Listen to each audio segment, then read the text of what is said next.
Hi, welcome to the channel. My name is Dion D'Souza, and today I'm gonna tell you to do this exercise to save your goddamn wits, your goddamn life, and that is to write your biography. Now, this is not something that I just independently thought of doing or something that I'm just doing as a passion project.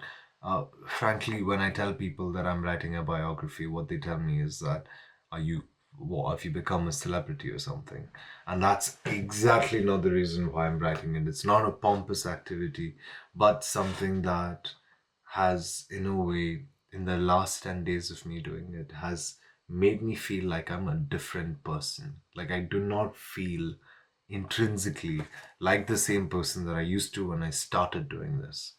Now, story time. Why am I doing this? Right? Uh, it's winter break, and because I have to endure my solitude for these 2 3 weeks, I decided it's the best time in my life to actually sit down and get my story straight. And that's where I came across Jordan Peterson's past authoring program, wherein it is a writing tool that allows you to divide your life into seven different epochs and write about them, and write a lot about them. There's word limits. So I basically took inspiration from that and just sort of divided my life into seven different units, gave it titles, and started writing my biography, even though there are things that I don't remember or remember. But I've just started to sort of articulate my life. And what happened to me in the process is that my whole identification with being this person, who's Dion D'Souza, by the way, suddenly unhooked itself. It, because what happens in the process of writing is that you transmit so much of yourself, all these things that you would, for example, tell a loved one, someone that you're quoting, or in a relationship, a friend, all of this whole corpus of personality and the myth that goes along with it being transferred to paper.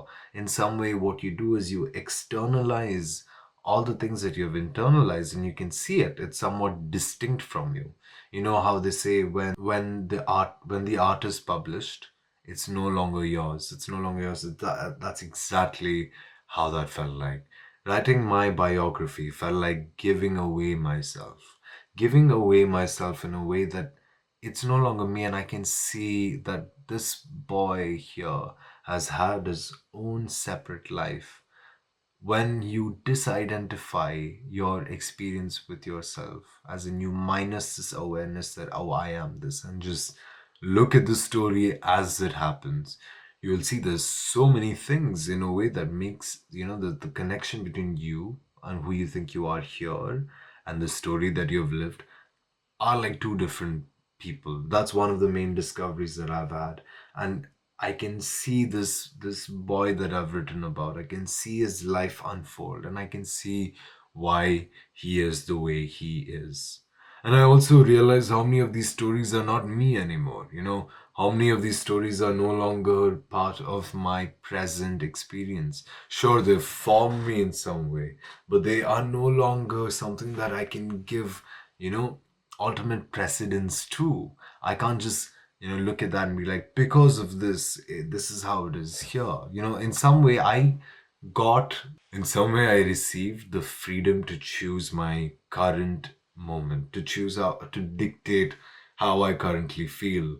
I I obtained my present because I could write and let go of the past. Another advantage to this is that you get to see yourself in a much more honest way, in a way that you can probably love, because you're writing that biography. You're writing this and you would understand, this character, your story, the heartbreaks, the failures, the good moments, the melancholic moments, the moments that didn't work out, the loneliness.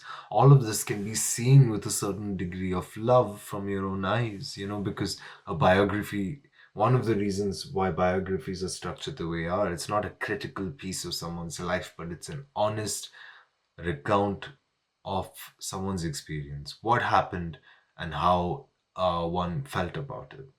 So it gave me a sense of much more, I think, a much more affection for myself. It gave me an affection where, oh, I can like value this person that I've become because of all of these stories. I can get to feel some sort of pride in having lived that life. And thirdly, writing a biography will sort of change you fundamentally because it unlocks you. Thirdly, when you write a biography, because you've written so much about the past, there are clues of your future hidden in your past.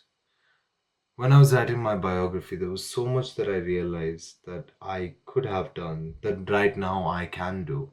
I've realized that I've been, for example, thinking the same thoughts since I was 14, that I've been stuck. I can clearly see it. That I've been evolving very slowly, but I just don't need to be stuck on those same thoughts, be obsessed about the same things. So it unlocks and gives you way for the future. And I'm telling you, I think what this process has done for me, it's even caused a physical change. One of the things that Jordan Peterson did mention was that, writing your biography is akin to conquering territory that you have not conquered or that you have failed to conquer in your past. And if you have not conquered something, you remain obsessive, you feel excessively old, you feel excessively anxious because your body is still not adapted or mastered that environment.